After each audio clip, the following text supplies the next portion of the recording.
Hey, welcome back to the Vinyl Village Garage. My name is John. That's a rusty old relic of a 1968 Firebird convertible. Last go around, we dropped that quarter like it was hot. Pulled that thing off, got it out of the way, found a few more bits of surprise rust. Not really surprise. This thing sat in the woods for 20 years. It has issues, but that's okay. We're going to fix those. We're going to get into this go around. We're going to remove the remnants of the inner and outer wheel wells. They are junk. They need replaced. They aren't horribly expensive. I got the new ones there. So we're going to get into basically removing those, getting those test fitted and in the best possible location so that we can actually go ahead and maybe test fit that quarter panel, see how good these OER quarter panels are. So we're not going to get into remedying all the rust at this moment. We're going to more focus on getting that out of the way, test fitting the new ones, and make sure this car is still worth saving. I hope it is, because we've got all the new sheet metal from the firewall clear back to there. But hey, that's what we're about to find out. I want to show you how to get this thing out junkyard style, again, the easy way. So let's talk in preparation of cutting that thing out of there. Before you do that, right, kind of thing, because I wish I would have. Well, we've already installed the trunk deck. We've already installed the door. We didn't mess that. That's previous videos. If you haven't seen that, go back and check those out. A lot of stuff going on really fast here. But obviously, this dude's going to come off. Not holding on by much. She's rusty. This is going to come out, the inner and the outer. But this seat back, whatever you want to call it, this section of metal is attached to this still. So before we knock this thing loose, where's this thing going to go back in at? I'm going to pop it loose. It's going to shift forward and backwards. Side to side is pretty much set by the width of the car. That's not a big deal. But I am concerned with, is this thing sitting forward or backwards? So before knocking this loose, take some point of reference measurements. I have my little arrow. That means I'm going to put my tape measure, hook it on this edge here, drag it forward, and go to my reference point that I like to use the most. There is a line stamped into this here window post. So from here, clear back to that point right there. That's what my doodle is here. Check out my artwork. 57 inches on the nose. So if I were to hook that tape measure, put it right there, 57 inches. So when I go to put the new one in, I can tilt that in and out to make sure I meet that requirement. The base is self-explanatory. It screws right in here to the bottom of the trunk pan. So I'm not too horribly worried about that, but I am worried about the angle of this because it can be manipulated a little bit because it hits the trunk floor, but once I pop this loose, you'll see it'll just kind of flop all over the place. So that's really step one. Take that measurement before you start cutting it apart. And we briefly touched on this in the last video. That's why the trunk deck is on the car. When we pop this loose from that fender well, you move this around, it'll change the elevation and location of the trunk deck. Again, points of reference. This is what they're there for. I like it. This is how I like to get things lined back up and you keep your gaps looking like that. That's the goal. So that there is kind of keeping note. Now this stuff here for the convertible top, I guess linkage and cylinder mounts, I just pop them loose. They stay pretty stationary. I don't really get too concerned with marking it. You might take a measurement how wide this is and make sure you go back together that width, but other than that, it seems to kind of fall back right into place. So, that being said, I'm going to use my favorite spot weld removal tool and keep the neighbors awake. I'm going to get that thing going. We're going to come through here and pop this loose. Now, the thing about popping spot welds loose, I guess how I look at it. Steel has most strength in tension, not necessarily in compression. I don't know what's that mean. I don't know. It's just a smart thing an engineer guys say. But basically, if you can get where the welds are, you can pull it apart, it's going to probably pop apart better than if you're trying to squish it because it's just going to crumple up and just crush. So I guess what I like to do most time when I go to try to pop these welds out, I try to come in here from the inside and pop those loose. So that's going to be the direction that we go. All right, so a typical style, we're just going to pop this thing out of the way first.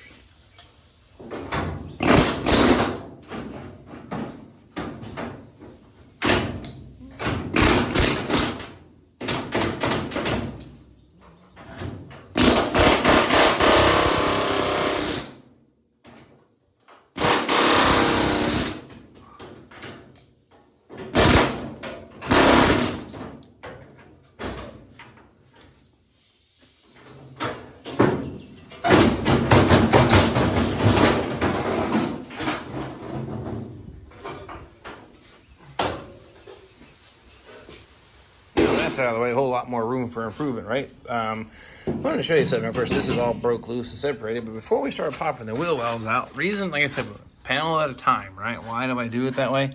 Here's our original inner wheel housing. This is our original trunk floor. Look at the contour that it's following right now. I can't say these things are always stacked 100% perfect, but I'm within an 1/8 inch of my original location. I'm nice and level and parallel with my fender well. So I'm feeling pretty confident everything's in the right shape. So when I go put the new stuff back in, it should line up fairly close to my trunk floor. Because I can see that right now. So I don't rip this whole thing apart and just go gung-ho shredding it. Because this is going to save you some grief. Even down here, it's up a little further off, but we're still lining up on the same plane, looking really close. So at this point, I think we'll go ahead and now start ripping our wheel wells out of the way.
Now I'm going to start doing here between the brace here and the wheel well. Then we'll go back inside and finish up, clean up the inside of the wheel well here. But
I still have the seam here that goes down the inside. I got to separate it from our inner corner structure and get the separation from the wheel wells there.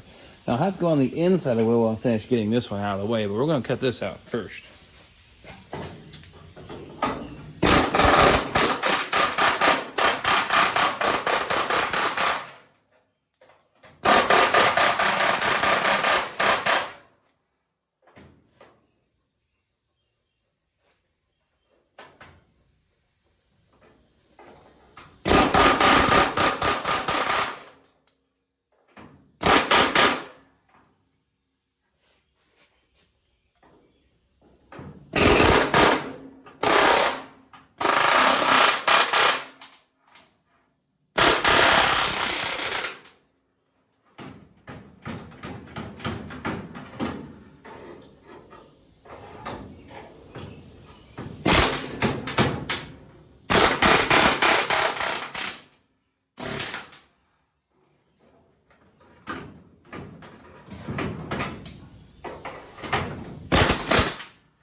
Seem to have made a bit of a mess here on the garage floor. No surprise, right? All the undercoating is rattling itself out of here. That's an optional window you have there from rust. Now, you can see here, this is that inner brace. I've only got one side kind of cut loose from the spot welds, so I got to come down and trim this side. This is the other small brace. I got a little small section that needs to be popped out, and probably just a little bit up there. But other than that, I think this thing's ready to fall out of here.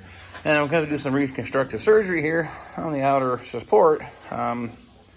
Yeah, this thing's rusty, but I got it broke loose now. As you can see, it's just about ready to all fall out of that. Just got to pop out, like I said, around these little pieces here, and she's good to go.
Get you in here a little closer, see what I've done. That fell right out of there. Now I have to peel this stuff off. This here popped off pretty good. So I gotta take a grinder and lob off what's left of the little spot welds. Same thing, I'll probably just use the old side cut technique, and I can probably peel the majority of this back off. That way I'm not doing any drilling or grinding, and that looks really cool because I have all these holes all drilled through this. Now, like I said, this is a bit of junkyard style, but it works for me. If you want to drill the holes out, definitely not a problem. You can kind of get an idea where they're at.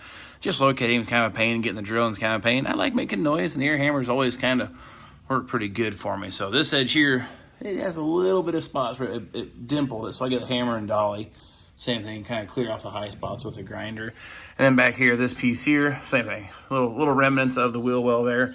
So I'll have to get those cleaned up, peeled off, ground off, get it prepped. Now, unfortunately, this lip here, it's in bad shape. That's why I wasn't going to say gentle to it, you could say. But I'm going to use it as a point of reference for now. Get it wheel well test fitted. Then I'll probably come back and actually make strips and tie that in. And because the vertical face, in really nice shape. No rust, really just light scale right here, not pitted like this edge here. So I should be able to tie into this and be okay.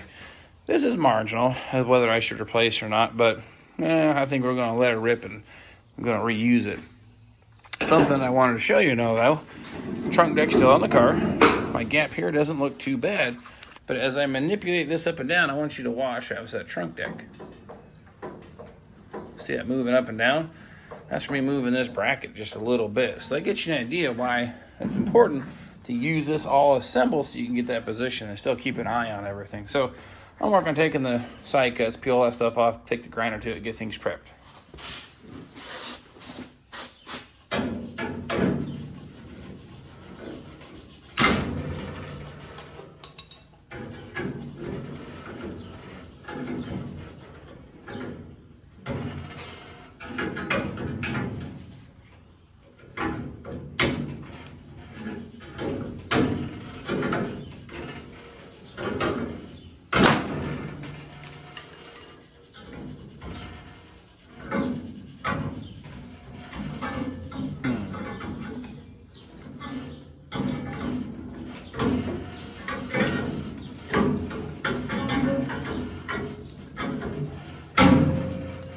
Ta-da! Now take your grinder to those little nubs there, and that should be pretty good sorts.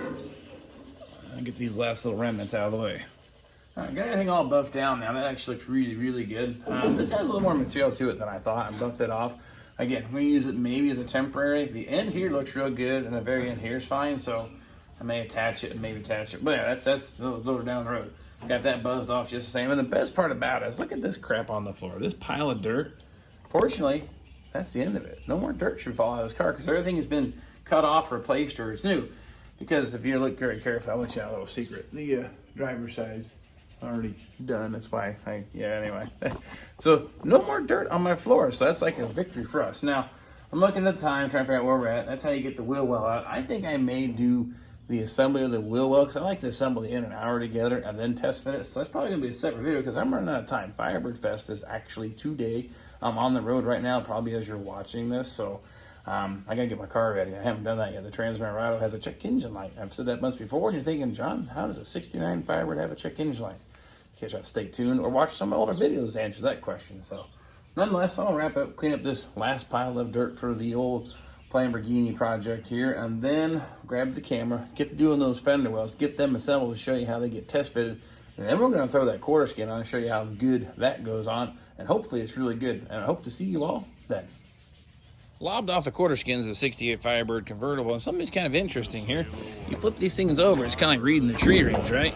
Check this out here. This is a replacement quarter panel, replacement, and then the original. This thing's been done 3 freaking times in this rusty old car. Said he couldn't do it, stood there speechless, couldn't even say a word.